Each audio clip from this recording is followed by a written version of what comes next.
रहे मेरा नाम आकाश है और मैं आज आपको एक फिजिक्स का चैप्टर पढ़ाऊंगा। स्टार्ट करूंगा इलेक्ट्रोमैग्नेटिक इंडक्शन। इस चैप्टर को स्टार्ट करने से पहले मैं आपसे कुछ बातें करना चाहता हूँ। जैसे कि मैं एक सीरीज स्टार्ट करने वाला हूँ फिजिक्स का फॉर जेई और नीट के लिए। उनके लिए इंपॉर्टेंट है जो जेई और नीट का एग्जाम देने वाले हैं, और उनके लिए भी है इंपॉर्टेंट जो स्टेट इंजीनियरिंग एग्जाम भी देने वाले हैं नेक्स्ट ईयर। ओके, जैसे एमएसटी सीईटी देने वाले हैं, कर्नाटका सीईटी देने वाले हैं, जो भी स्टेट इंजीनियरिंग एग्जामिनेशन होता है उनके लिए बहुत ज़्यादा ही इंपॉर्टेंट लेक्चर्स होने वाला है। ओके, तो मैं स्टार्ट करने से पहले मैं आपको कुछ बातें क्लियर करना चाहता हूँ कि मैं एक सीरीज स्टार्ट करने वाला हूँ। किसका? फिजिक्स का। मैं डेली 2 लेक्चर अपलोड करूँगा। Daily 2 lecture. एक लेक्चर 11th का होगा और दूसरा लेक्चर 12th का होगा। ओके, मैं ईएमआई से स्टार्ट करने वाला हूँ। ओके, और इसमें मैं काइनेमेटिक्स से स्टार्ट करने वाला हूँ। ओके, 11th में हम काइनेमेटिक्स से स्टार्ट करेंगे और 12th में ईएमआई इलेक्ट्रोमैग्नेटिक इंडक्शन होता है। ओके, थोड़ा सा ज़्यादा आगे चल गया है, लेकिन आपको टाइम टू टाइम मैं करंट इलेक्ट्रिसिटी और मैग्नेटिक फील्ड और इलेक्ट्रोस्टेट भी पढ़ाऊंगा। Don't worry about that. Okay, तो let's start our chapter EMI. EMI simply होता क्या है?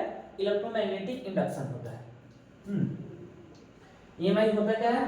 इलेक्ट्रोमैग्नेटिक इंडक्शन होता है। इसको बोला जाता है, अगर डिफाइन करना हो ईएमआई को तो आप कैसे करेंगे? देखो, जब तक आपका कॉन्सेप्ट क्लियर नहीं होगा, क्रिस्टल क्लियर नहीं होगा, आप फिजिक्स के प्रॉब्लम सॉल्व नहीं कर पाओगे। एवरीथिंग, इवन सिंपल थिंग्स हम लोग डिफाइन करेंगे, उसे समझेंगे और आगे बढ़ेंगे। तो सबसे पहले मैं ईएमआई का मीनिंग समझा देता हूँ। तो होता क्या है?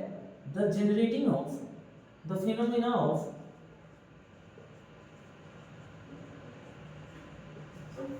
generation of electric current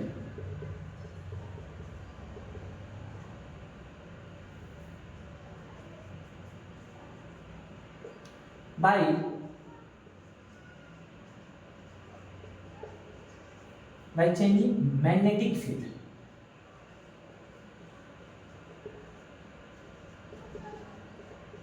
magnetic field में चेंज करके या फ्लक्स में चेंज करके हम जो करंट प्रोड्यूस करेंगे, जनरेट करेंगे, उसी को क्या बोलते हैं?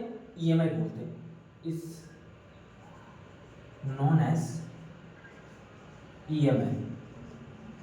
ओके, ईएमआई के नाम से ही समझ में आ रहा है कि इलेक्ट्रो होगा, मैग्नेटिक होगा और इंडक्शन होगा। ओके, यानी कि इंड्यूस करंट प्रोड्यूस होगा। ओके, तो सबसे पहले समझते हैं इंड्यूस क्या करंट होता है। कि अगर मान लीजिए मैग्नेटिक फील्ड में जो चेंज करके आप करंट प्रोड्यूस कर रहे हो, जो इंड्यूस कर रहे हो, डेवलप कर रहे हो, उसी को क्या बोलते हैं? इंड्यूस बोलते हैं। करंट का डेवलप करना कहीं पे चेंज करके, उसी को क्या बोलते हैं? इंड्यूस बोलते हैं। ओके, इंडक्शन हो गया, इंड्यूस हो गया। आगे चलिए, तो मैं मिटाता हूं। इससे पहले हम सबसे पहले समझेंगे मैग्नेटिक फ्लक्स।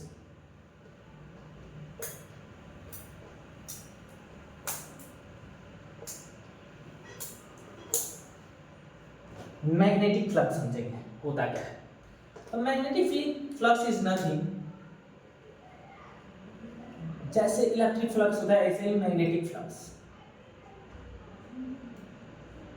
फाई से डिनोट किया जाता है। मैं बार बार आपको फ्लक्स बताते हैं, फाई बोलते रहूंगा। फ्लक्स के मतलब फाई मींस आपको फ्लक्स ही समझना पड़ेगा। मैग्नेटिक फील्ड्स क्या होता है? मैग्नेटिक फ्लक्स क्या होता है? The total number of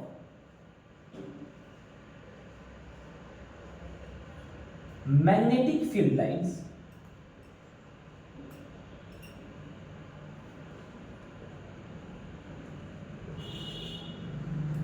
passing any surface normally means angle कितना बना रहा होगा? 0 डिग्री एंगल बना रहा होगा। ओके, तो मान लीजिए फ्लक्स का अगर फॉर्मूला लिखा जाता है, फ्लक्स, मैग्नेटिक फ्लक्स का, मैं पहले आपको फॉर्मूला लिख देता हूं, उसके बाद समझाता हूं। Magnetic flux phi is equal to B dot A होता है। ओके, समझते हैं होता क्या है। मान लीजिए यूनिफॉर्म मैग्नेटिक फील्ड लाइंस है, यूनिफॉर्म मैग्नेटिक फील्ड है, तो magnetic field magnetic field lines create करेंगे।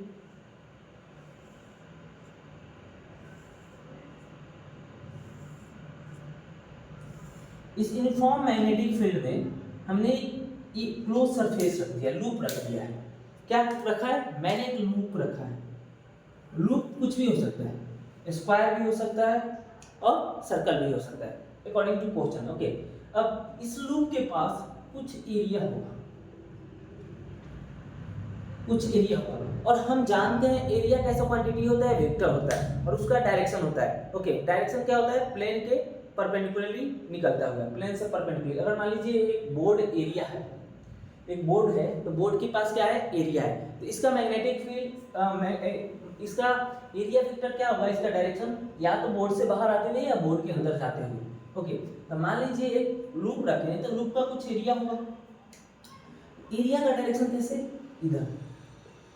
तो मैग्नेटिक फ्लक्स क्या हो जाएगा? फाई बराबर क्या हो जाएगा इस क्लास में? फाई बराबर होगा बी डॉट ए।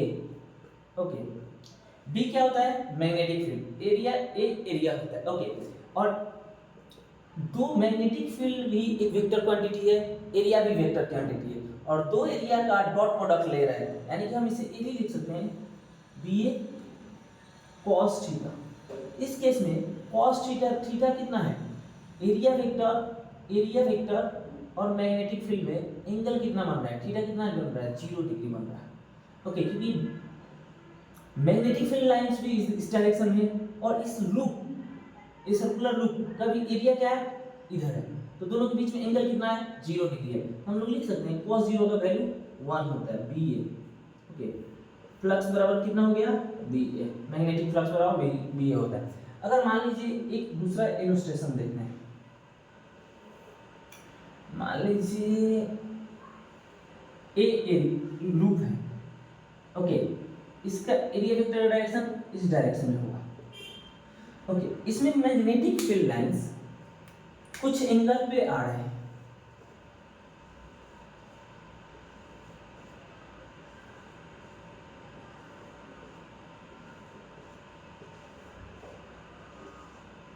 ओके, मान लीजिए एरिया वेक्टर से थीटा डिग्री बना रहा है, तो हम क्या लेंगे? नॉर्मली पास करना चाहिए। तो नॉर्मली क्या? तो इसका जो फ्लक्स होगा बी ए कॉस थीटा होगा। इस केस में फ्लक्स कितना हो जाएगा? बी ए कॉस थीटा, और इस केस में कितना हो जाएगा? बी ए हो जाएगा। चलिए, यहां तक समझ में आया? आप नोट डाउन करिए, पॉज करके, पॉज करके आगे हम बढ़ते हैं और थोड़ा सा इलस्ट्रेशन से समझते हैं। इस केस में फ्लक्स कितना हुआ? बी डॉट ए, यानी कि बी ए कॉस 0, क्योंकि एरिया वेक्टर और मैग्नेटिक फील्ड के बीच में एंगल कितना बन रहा है? 0 डिग्री बन रहा है, तो कितना हो जाएगा? बी ए। चलिए, इस केस में कितना होगा? मैग्नेटिक फील्ड वेक्टर इस डायरेक्शन में, एरिया वेक्टर इस डायरेक्शन में, दोनों में एंगल कितना है? थीटा डिग्री है। तो हम इसका कंपोनेंट तोड़ेंगे, तो इसका कंपोनेंट तोड़ेंगे, अगर मान लीजिए हम इसका कंपोनेंट तोड़ेंगे तो एरिया वेक्टर इधर है, ओके, मैग्नेटिक फील्ड इधर है, दोनों के बीच में एंगल कितना है? थीटा डिग्री है। तो एरिया फ्लक्स कितना होगा? फ्लक्स हो जाएगा B A B cos theta A, कितना हो जाएगा? B A cos theta. Okay, समझ में आया? नोट डाउन कीजिए, हम आगे बढ़ते हैं और मैग्नेटिक फ्लक्स के बारे में बात करते हैं। अगर मैग्नेटिक फ्लक्स का यूनिट का बात किया जाए तो यूनिट क्या होगा? सबसे पहले देखिए ऐसा यूनिट क्या होगा और सीजीएस यूनिट क्या होगा। अभी मैग्नेटिक फ्लक्स के बारे में और बात करेंगे, लेकिन सबसे पहले हम एसआई यूनिट का बात करते हैं। SI unit magnetic flux, SI unit of magnetic flux. Magnetic flux का ऐसा यूनिट होता है, जैसे फ्लक्स बराबर हमने लिखा बी ए। बी क्या होता है? Magnetic field. मैग्नेटिक फील्ड को हम लोग कैसे में नापते हैं? टेस्ला में नापते हैं, और एरिया को क्या चीज नापते हैं? Metre square. Okay, tesla metre square होता है, जिसे हम लोग वेबर भी बोलते हैं, डब्ल्यू। अब बात करते हैं सीजीएस यूनिट की। तो CGS unit of magnetic flux हो जाता है मैक्स लॉ। ये कब काम आएंगे? जब आप प्रॉब्लम्स लगाओगे, क्वेश्चन सॉल्व करोगे, उस टाइम आपको ये यूज करना पड़ेगा। ओके, एक वेवर में 1 वेवर इक्वल टू एक रिश्ता होगा 10⁸ मैक्स। अगर इसको डिराइव करना हो तो सीधे हम अगर करना चाहें डेरिवेशन इसका, तो इसको अगर कितना रिलेशन कैसे आया अगर निकालना चाहते हैं तो हम यहाँ से निकाल सकते हैं। 1 टेस्ला में कितने गॉस होते हैं? 1 टेस्ला में 10⁴ गॉस होता है। ओके, और 1 मीटर स्क्वायर में कितना सेंटीमीटर स्क्वायर होता है? ओके, 1 मीटर में होता है 10⁴ 4 सेंटीमीटर स्क्वायर होता है। कितना होता है? 10⁸ गॉस सेंटीमीटर स्क्वायर। इसे हम लोग क्या बोलते हैं? मैक्सवेल बोलते हैं। Sorry for interruption, there is a voice going from outside. Okay, no doubt, आगे हम इसे कंटिन्यू करते हैं।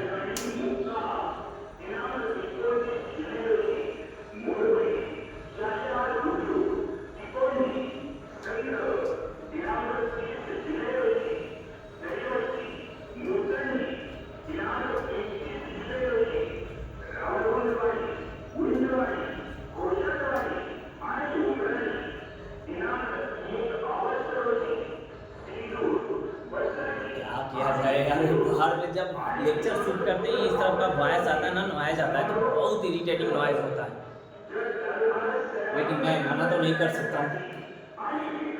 चलिए, अब 1 वेवर का डिफिनेशन दिया जाए तो मैं क्वेश्चन पूछूं, सब्जेक्टिव क्वेश्चन है, what is 1 weber? We are define 1 weber. 1 weber अगर डिफाइन करना बोला जाएगा, it is amount of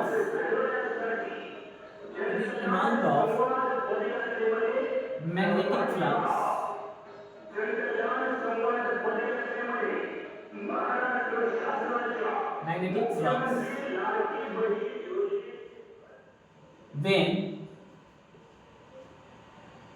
when 1 Tesla of magnetic field lines passing through an area of 1 meter square normally. Okay, 1 Weber is equal to 1 Tesla into 1 meter square. This is the 1 Weber. Okay, और बात करते हैं flux का। तो flux क्या होता है? Flux is a scalar quantity.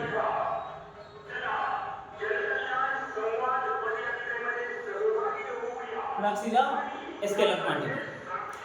Sorry for interruption for that or from noise which is coming from outside the house. Focus on this.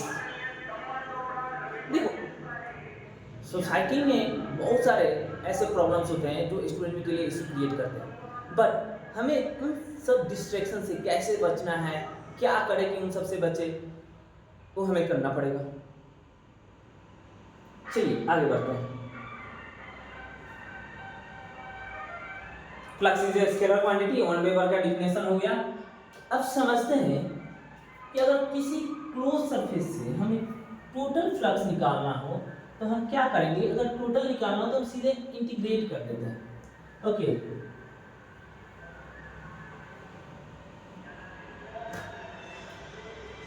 तो फॉर टोटल फ्लक्स पासिंग हम लिख देंगे 5 इक्वल टू इंटीग्रेट कर देंगे b dot a, okay, d a हम इसे integrate करके निकाल सकते हैं, टोटल फ्लक्स निकालना हो तो क्या होगा, अगर मैग्नेटिक फील्ड चेंजिंग हो, एरिया चेंजिंग हो, तो हम फ्लक्स वहाँ से कैलकुलेट कर सकते हैं। अब बताइए, आपसे मैं कुछ सवाल पूछता हूँ और उससे हम आगे बढ़ते कंटिन्यू करते हैं। ओके, आपसे पहली बात पूछा जाएगा, पहला क्वेश्चन मैं पूछता हूँ कि फ्लक्स जीरो कब हो, फ्लक्स जीरो कब हो, when will flux is zero।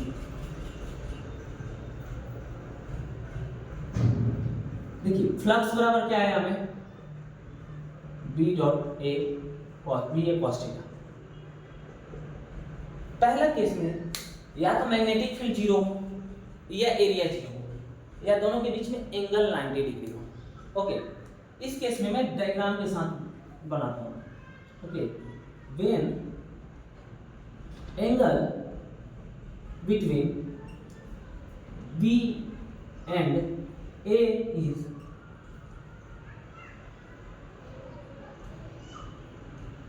90 degree, तो फ्लक्स कितना होगा, B dot A cos 90। Okay, cos 90 का वैल्यू जीरो। ओके, तो फ्लक्स कितना आ जाएगा, जीरो। मीन्स कहने का मतलब है कि मैग्नेटिक फील्ड इधर जा रहा है, ये मैग्नेटिक फील्ड का डायरेक्शन है।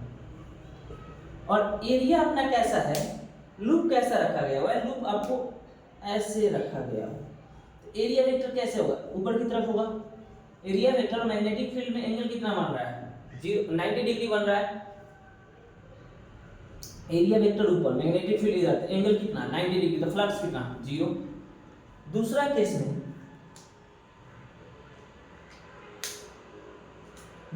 में केस लिखता हूं, angle between flux, angle between magnetic field and area is 0 degree. कहने का मतलब है कि एरिया भी इधर, मैग्नेटिक फील्ड का डायरेक्शन भी इधर, तो फ्लक्स कितना मिलेगा देखते हैं। तो फाई बराबर क्या होता है, B dot A cos zero, cos zero का वैल्यू 1 होता है, बी ए मिलेगा फ्लक्स, और ये मैक्सिमम मिलता है। ओके, यानी कि मैग्नेटिक फील्ड भी इधर, ये मैग्नेटिक फील्ड है। ओके, और एरिया कैसा होगा, ऐसा होगा, एरिया वेक्टर किधर होगा, इस डायरेक्शन में होगा, तो यहाँ पे फ्लक्स क्या मिलेगा, मैक्सिमम मिलेगा। मिनिमम कब मिलेगा, तीसरा केस बनाता हूँ।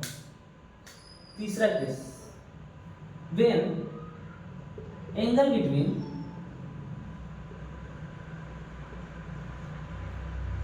B and A is 180 degree, तो फ्लक्स कितना होगा, फाई बराबर बी ए कॉस 180 डिग्री, और कॉस 180 का वैल्यू कितना होता है, -1 होता है, तो फ्लक्स बराबर कितना होगा, माइनस का बी ए, कितना होगा, मिनिमम फ्लक्स मिल रहा है हमें, कितना मिल रहा है, मिनिमम फ्लक्स मिल रहा है। यानी कि कहने का मतलब कि अगर मान लीजिए मैग्नेटिक फील्ड इस डायरेक्शन में है, ये मैग्नेटिक फील्ड का डायरेक्शन है, एरिया वेक्टर अपना किधर, एरिया वेक्टर का डायरेक्शन कैसा होगा, इधर होगा। एरिया वेक्टर का डायरेक्शन है, दोनों एक दूसरे से एंटी पैरेलल होना चाहिए। मैग्नेटिक फील्ड और एरिया वेक्टर क्या होना चाहिए, एक दूसरे से, उनका डायरेक्शन क्या होना चाहिए, एंटी पैरेलल होना चाहिए, तभी क्या मिलेगा, मिनिमम मिलेगा। चलिए यहाँ तक नोट कीजिए और हम आगे बढ़ते हैं और एक क्वेश्चन देखते हैं।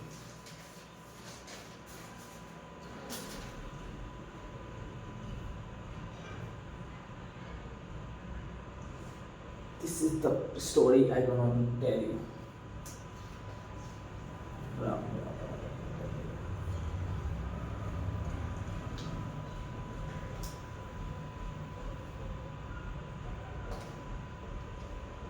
ये फर्स्ट लेक्चर है, थोड़ा सा इशू आ रहा होगा, मुझे भी मालूम है, क्योंकि इन क्लास में पढ़ाना और ऑनलाइन पढ़ाना दोनों डिफरेंट चीज़ है। क्लास में क्या है कि बहुत सारे बच्चों रहते हैं, स्टूडेंट्स रहते हैं, उनके साथ आप इंटरेक्ट कर लेते हो, कुछ वो आंसर देते हैं, आप कुछ उनसे क्वेश्चन पूछते हो। लेकिन ऑनलाइन क्लास में क्या हो, आप हो, बोर्ड है और कैमरा है, कोई अदर नहीं है। ओके, थोड़ा सा फील कम आता है पढ़ाने में। ओके, अब देखिए आपको पता है क्वेश्चन है, बहुत अच्छा क्वेश्चन है, हर एक बुक में मिल जाएगा। Calculate the magnetic flux, calculate the magnetic flux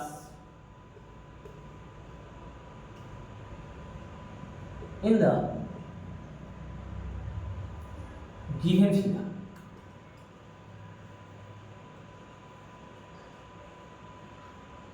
figure कैसा है, एक करंट फ्लोइंग वायर है जिससे करंट आई बह रहा है, इनफाइनाइट वायर है, प्लस माइनस इंफिनिटी से प्लस इंफिनिटी तक गया हुआ है। ओके, एक लूप है जो कितना दूरी पे है, ये दूरी पे है।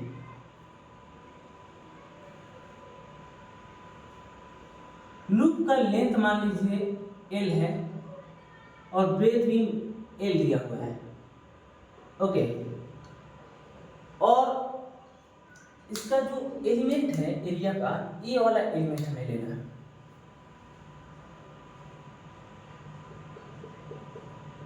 This element we have to consider. Okay, और ये कितने दूरी पे है, x दूरी पे है करंट कैरिंग कंडक्टर से। ओके, और इसका थिकनेस कितना है, dx है। अब आपसे क्या पूछा जाएगा कि आपको फ्लक्स पता करना है, तो फ्लक्स, टोटल फ्लक्स हमें निकालना है। ओके, मैग्नेटिक फ्लक्स निकालना है। तो देखिए लूप तो हम यहां से लेके यहां तक चलेंगे, तो टोटल के लिए हम क्या करते हैं, सिंपली इंटीग्रेट कर देते हैं। ओके, तो फ्लक्स को हम इंटीग्रेट करेंगे बी ए। ओके, लिमिट पहले कहां डालेंगे, ए से ए प्लस एल तक, क्योंकि हमें यहां से लेके यहां तक इंटीग्रेट करना पड़ेगा। दिस रीजन को हमें इंटीग्रेट करना पड़ेगा, ए रीजन को इंटीग्रेट करना पड़ेगा। तो ए करंट कैरिंग वायर से कितना दूरी पे है, ए दूरी पे है और ए प्लस एल तक है। तो हमें कहां से कहां तक करना है, ए से ए प्लस एल तक करना है। ओके, चलिए, मैग्नेटिक फील्ड एक करंट कैरिंग वायर से कितना होता है, जो ए दूरी, ए डिस्टेंस पे रखा हुआ हो, तो B बराबर होता है mu naught I upon 2 pi A। Okay, distance. अब देखिए जो अपना डिस्टेंस है A, वो चेंज कर रहा है, क्या है, चेंज कर रहा है। चलिए, तो कोई बात नहीं, हम देख लेते हैं। A होता है, लेकिन ये कितने दूरी पे रखा गया, वो भी x दूरी पे है। x हो जाएगा, कितने दूरी पे रखा हुआ है, x डिस्टेंस पे रखा हुआ है कंडक्टर से। इस रीजन कितना, ये रीजन कितने दूरी पे है, x डिस्टेंस पे है, नो x डिस्टेंस पे है। तो हम करते हैं b बराबर कितना लिखेंगे, mu naught I upon 2 pi x। इसका एरिया कितना आएगा, छोटे से पोर्शन का एरिया कितना आएगा, छोटे से पोर्शन का एरिया होता है लेंथ इनटू ब्रेथ। तो ये तो लेंथ दिया हुआ है और ये थिकनेस दिया हुआ है, ब्रेथ दिया हुआ है।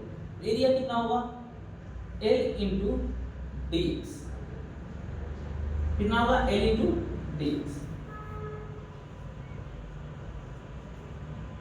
चलिए, एरिया मिल गया, तो एरिया भी रखते हैं, अभी इंटीग्रेशन करना ही पड़ेगा।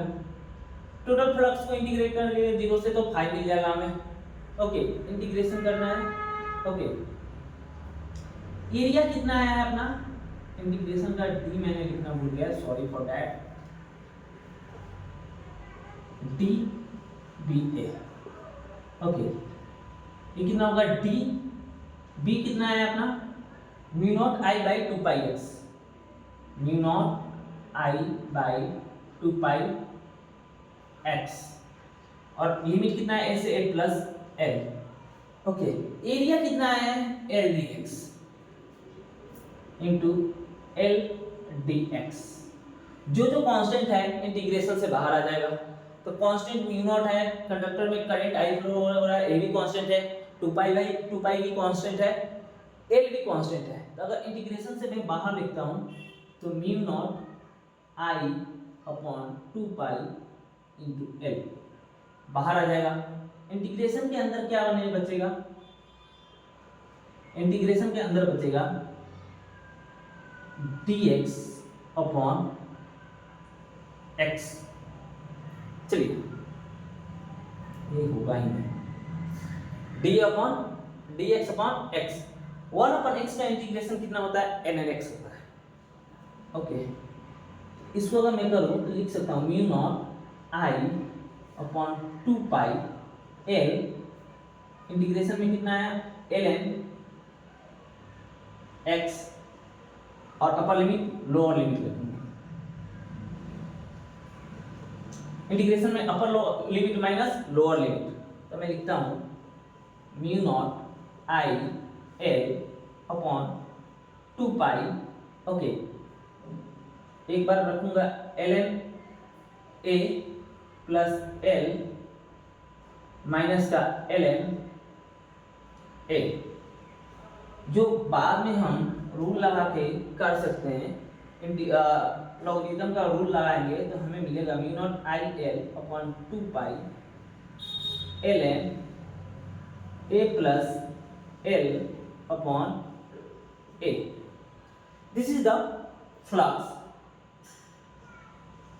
जो हमें आएगा into ln a plus L by a। चलिए हम आगे इसको कंटिन्यू करेंगे, यहां तक आप नोट डाउन करें।